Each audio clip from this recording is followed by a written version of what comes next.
Café com informação. Oferecimento Teresina Shopping. Governo do Estado. Colchão Onyx, a tecnologia do prazer.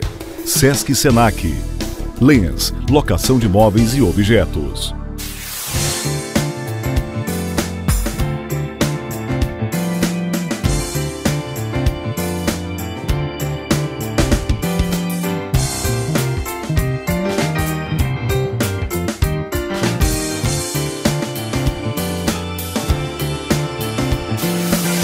Café com informação. Apresentação: Arimateia Azevedo. O país inteiro se debruça hoje sobre a questão do estupro e toma como base o estupro coletivo, em que 30 ou 33 pessoas, aliás, homens, abusaram de uma adolescente no Rio de Janeiro. No Piauí também nós tivemos algo parecido. 4 adolescentes, 4 meninas foram estupradas por 4 meninos, também adolescentes, mas com a participação de um adulto. E isso comoveu a cidade, assim como o estupro do Rio de Janeiro está comovendo, está provocando todo tipo de discussão no país inteiro. O estupro, segundo o Código Penal, no seu artigo 213, ele estabelece que, eu vou dizer, pena, o que ele diz precisamente sobre isso. Ele diz que constranger alguém mediante violência ou grave ameaça a ter conjunção carnal ou a praticar ou permitir que com ele se pratique outro ato libidinoso. A pena nesse caso aqui é de reclusão de 6 a 10 anos. No caso do Rio de Janeiro, houve o estupro com grave ameaça. Então, ele está tipificado aqui. Nós tivemos no caso de Castelo, teve uma moça, uma das garotas que morreu. Aqui, quando ele se dá, segundo o parágrafo 2º do artigo, com a conduta que resulta em morte, a pena dos agressores, a pena de quem praticou esse crime, chega de 12 a 30 anos. Bom, questão penal à parte, nós vamos conversar sobre esse assunto com a delegada do feminicídio, que é a nova delegacia criada no Piauí, que trata da agressão contra mulheres, que é a delegada Ana Melca Cadena. Por sinal, muito bonita, quero até elogiar, e a forma até de conversar, e é com ela que nós vamos tratar desse assunto. Delegada, o estupro, além do que já versa o Código Penal, ele também é um caso social? Com certeza, né? Hoje se fala muito, inclusive, da questão da cultura do estupro, exatamente porque existe toda uma criação de todos os nossos menores, né? De todas as crianças. Quando você observa algumas práticas e algumas formas de orientar, por exemplo, o filho, né? Olha, seu papel é esse, o papel da menininha é esse, você não pode fazer isso, é você que tem que cuidar. Então, são definições de papéis de gênero e definições sociais da mulher que deixam elas subjugadas ao homem. Então, isso cria um cenário de objetificação da cultura familiar, então, né? Já veio? Educacional, né? Cultural, da questão mesmo eu estou falando de músicas, de histórias que são contadas, às vezes colocando a mulher no cenário de objetificação mesmo, né? A mulher sendo um objeto. Quando a gente se reporta ao caso de Castelo, a gente observa, por exemplo, um depoimento de um dos menores, onde ele fala assim: a gente viu, eram 4 meninas, elas estavam sozinhas, como se pelo fato de estarem sozinhas ali, né, elas poderiam ser feito tudo ali com elas estavam vulneráveis naquele aspecto, né? Então, assim, é esse cenário. A mesma história de que ela foi estuprada porque estava com a calça, ou aliás, uma saia muito. Aí já entra a questão da responsabilização da vítima, não é? A culpabilização dessa vítima, que também acontece, é uma nuance muito recorrente nos casos de estupro. A gente observa que se coloca o fato dela ter ido a determinado lugar, ter curtido determinada música, ter vestido determinada roupa, né? Quando na realidade não se pode olhar a prática desse crime pela ótica da vítima nesse aspecto, e sim pelo do agressor, não é? A prática equivocada, a prática que vai ser penalizada é a prática do agressor e é essa que tem que ser vislumbrada. Independentemente do que ela tenha feito, né? Independente do que ela tem feito. A gente tem que desconstruir essa ideia de que a mulher não pode ir nem fazer o que ela quiser, porque pode. Todos nós temos que ser entendidos nessa ótica de igualdade, né, de direitos. Daí a questão que se diz que toda vez que aliás, a mulher nem sempre ela denuncia a agressão sofrida. Porque existe o tabu, O medo né, exatamente daquela questão em que a pessoa passa a questionar se ela está falando a verdade. Não é? Exatamente. Às vezes, infelizmente, por exemplo, um ambiente policial mais despreparado, né? Porque não é o que a gente busca, é um ambiente policial preparado. Mas às vezes acontece dela chegar no local para fazer uma denúncia e ser indagada de questionamentos que não deveriam ser colocados ali. Nesse próprio caso do Rio de Janeiro, a gente viu que, por exemplo, o delegado questionou se ela participava de orgias, né? Não foi essa expressão que ele utilizou, mas perguntava de práticas coletivas. Coletivas, né? sim. Então, esse tipo de indagação, no momento em que uma mulher vai fazer uma denúncia de um crime que é tão complicado de se falar, pelo tabu social que existe naturalmente, né? Isso já cria uma barreira, porque ela vai ter que reviver aquele cenário de violência e no momento em que ela está sendo ali revitimizada, ela se fecha e impede que a gente consiga realmente instruir aquele procedimento, né, a partir do depoimento dela. No caso do Rio de Janeiro, realmente chamou a atenção do delegado. Parecia que ele estava tentando desconstruir toda a história. Aquilo que estava sendo trazido. Quando a gente notou, por exemplo, que existia um vídeo, né, na qual ela era exposta completamente, que havia um tox, e aquilo ali, e ela estava meio sonolenta, desacordada, né? E aquela prática por si só já caracterizaria o crime de estupro. Por isso que no momento em que outra delegada assumiu o caso, né, rapidamente ela conseguiu ver a definição ali da prática.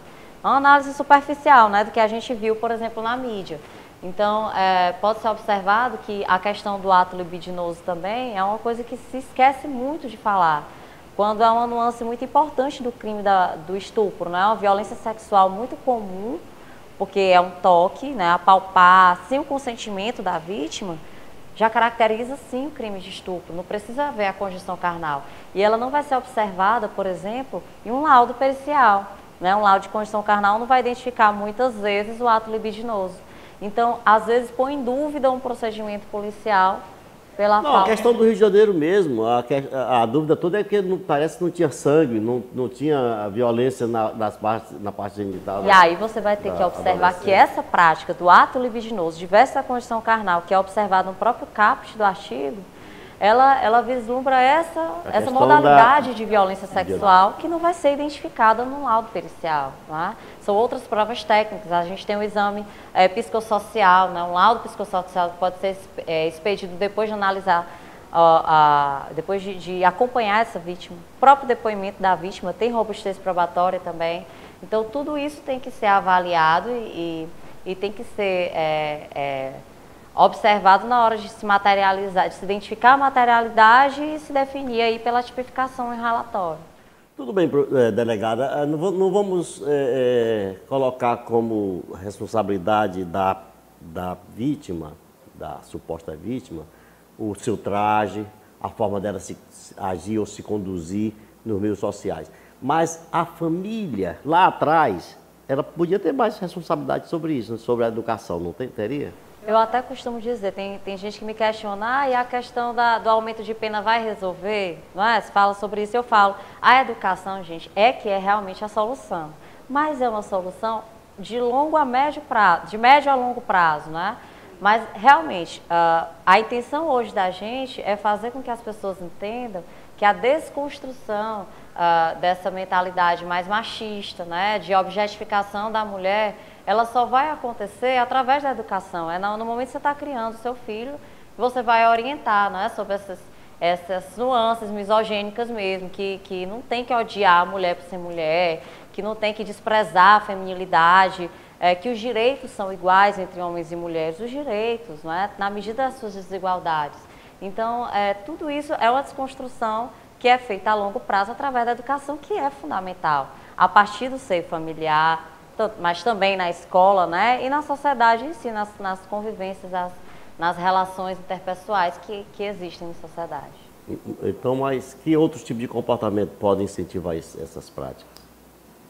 Seria mais da parte do homem, naturalmente, né? Essa questão de, por exemplo, entender que uma mulher não pode andar sozinha e, de fato, ela não poder andar. As formas por exemplo, dos rapazes, às vezes, abordarem uma garota numa festa de uma forma agressiva, não é? Às vezes que passa ali da questão de uma cantada mais romântica, não é? Urbana, bem, né? É uma coisa assim mais agressiva. Então, todas essas práticas agressivas de entender que o lugar da mulher não é ali nem acolá, né? Estabelecer esses padrões patriarcais que são arcaicos, né? Tem que começar a entender que todos nós temos espaço no mercado de trabalho e ele tem que ser igual, não é?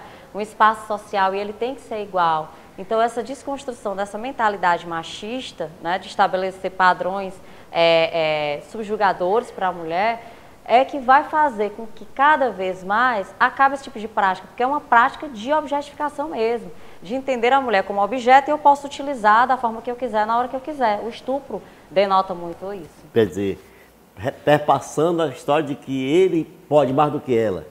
Exatamente, está subjugando a mulher, é como se estivesse ali num patamar inferior.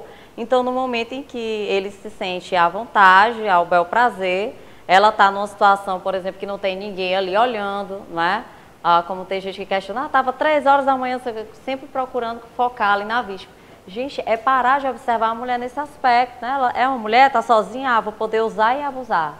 Tem muito essa mentalidade, é isso que tem que ser desconstruído. E desconstruído por nós também, quando recebemos uma notícia dessa da vítima, né, e passamos a questionar, mas você foi em tal lugar 3 horas da manhã, por que você foi?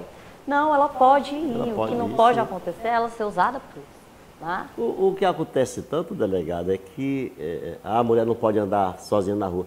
Aliás, na situação hoje que vive o Brasil, que eu digo, todos os estados, não pode andar na rua todo mundo. Existe um problema, né? Eu tenho visto, as pessoas saem de casa, se benzem, fazem o sinal da cruz. Um dia desse, eu lá próximo da faculdade, eu perguntei, eu vi uma garota saindo da sua casa e fez o sinal da cruz repetidas vezes. E eu perguntei a uma colega o que era aquilo. Está saindo e pedindo a Deus para protegê-la contra o bandido, contra o assaltante. E contra o estuprador. E contra o estuprador. Lamentavelmente é esse cenário que a gente tem que mudar aos poucos, né? Já que o Brasil já está vivendo esse momento realmente de mudança, que está imbuído desse propósito de mudança, então tem que ser em todos os cenários, inclusive esse, né? De não observar a mulher mais nesse aspecto, que isso já está muito ultrapassado.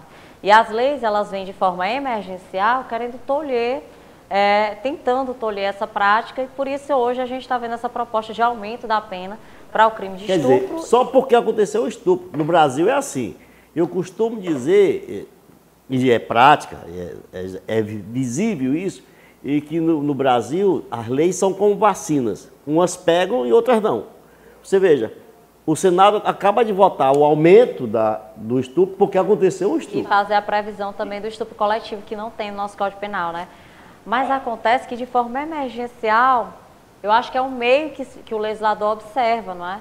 Porque uma pessoa que tem esse tipo de prática, eu entendo que a solução é o cerceamento da liberdade. Eu sei que existem muitas outras visões mais abolicionistas, né, que entendem que o sistema carcerário ele está falido e que não seria a solução prender, mas infelizmente, de forma emergencial, para que não haja uma prática reiterada, por exemplo, né, ou que exista uma gradação mais negativa daquela prática violenta, por exemplo, quando acontece dentro de casa, eu não vejo outra alternativa senão o cerceamento dessa liberdade. E diga-se de passagem, esse cerceamento de liberdade já impediu que muita mulher fosse morta no nosso país. Não, a cadeia existe para isso. E as leis para serem cumpridas mesmo. Exato. Sobre esse assunto e aquela velha questão, os ricos também praticam esse tipo de crime e vão presos? Nós vamos conversar com a doutora logo depois dos comerciais. Café com informação. Oferecimento Teresina Shopping. Governo do Estado. Colchão Onyx, a tecnologia do prazer. Sesc Senac. Lenhas, locação de móveis e objetos. Pensar numa festa, escolher a decoração, definir cores, peças. A Lemes Casa e Festa oferece o acervo mais completo para comemorar os momentos mais especiais de sua vida. Só na Lemes você encontra móveis e objetos em vários estilos para seu evento. São modelos exclusivos que você só encontra aqui. Então, pensou em festa? Pensou Lemes. Fone 86-3233-3026.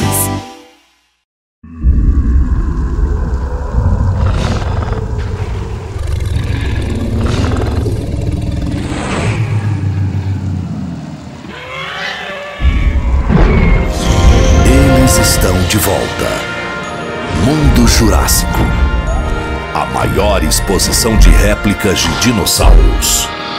De 21 de maio a 21 de junho, no Teresina Shopping. Os ricos também estupram e vão para a cadeia?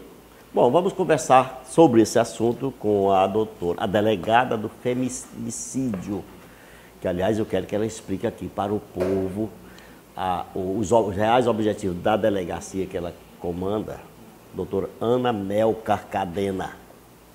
Doutora, não se vê muito essa história de que denunciaram o filho do papaizinho porque ele estuprou uma pobre coitada da vida, como se diz. Isso é regra?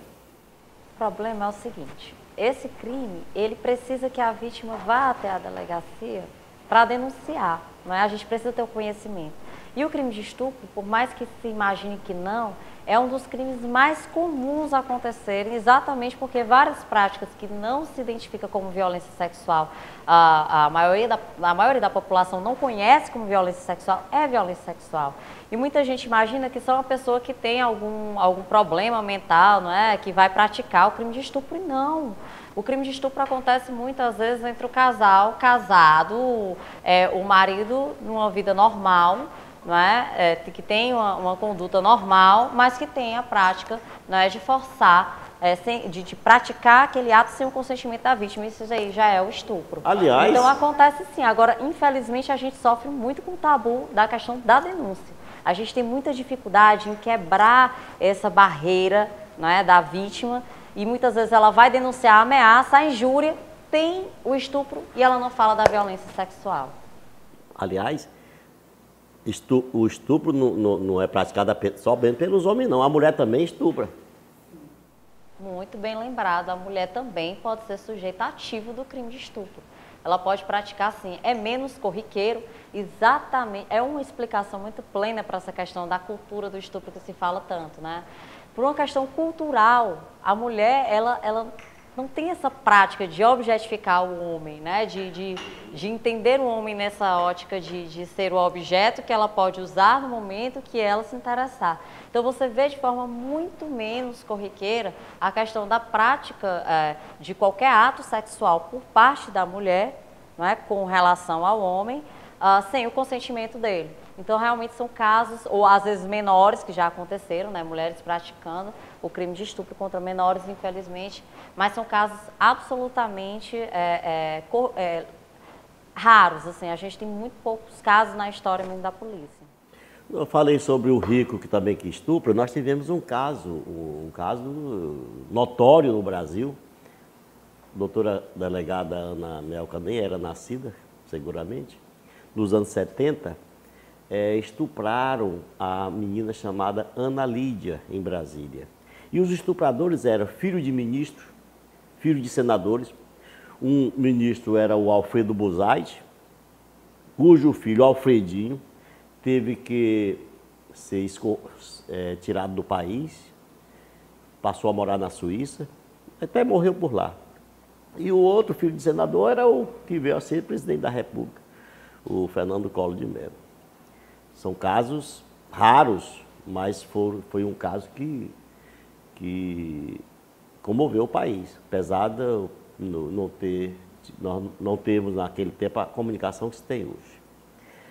Doutora, a Delegacia do Feminicídio foi criada agora. Ela trata especificamente de quê? Tá. Antes disso, eu vou falar só um adendozinho, que é a questão do estupro de vulnerável. Aí o Estado tem que tomar de conta mesmo do caso, viu? Independente da vítima querer, que deve ter sido o caso dessa menor, né?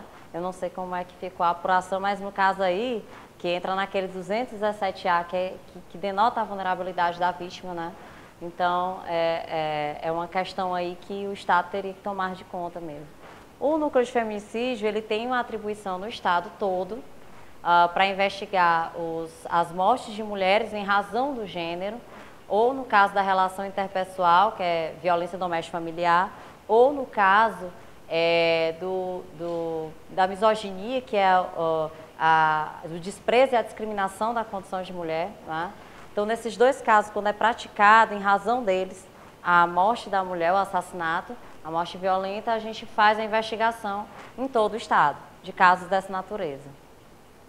E também tem a atribuição de investigar o revanchismo pornográfico, que é a imagem das mulheres colocadas por seus namorados, ex-namorados, ex-companheiros, demonstrando ali a questão da insatisfação com o fim do relacionamento.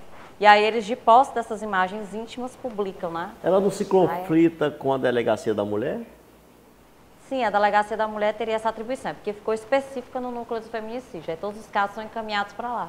Mas, de certa forma, eu também respondo pela delegacia da mulher centro. Então, termina que vai do início ali da agressão até a ponta do iceberg, que a gente chama, que é o feminicídio, né? Doutora, tem um segmento aí que diz que também é onde há muito, se incentiva muito essa história da prática da violência contra a mulher. A história do meio do funk. Até porque você ouve, pelas letras, existe o funk ostentação, esse seria o funk indução, quando ele faz a mistura de letras aí, falando com relação à prática sexual, seja com homem ou com mulher.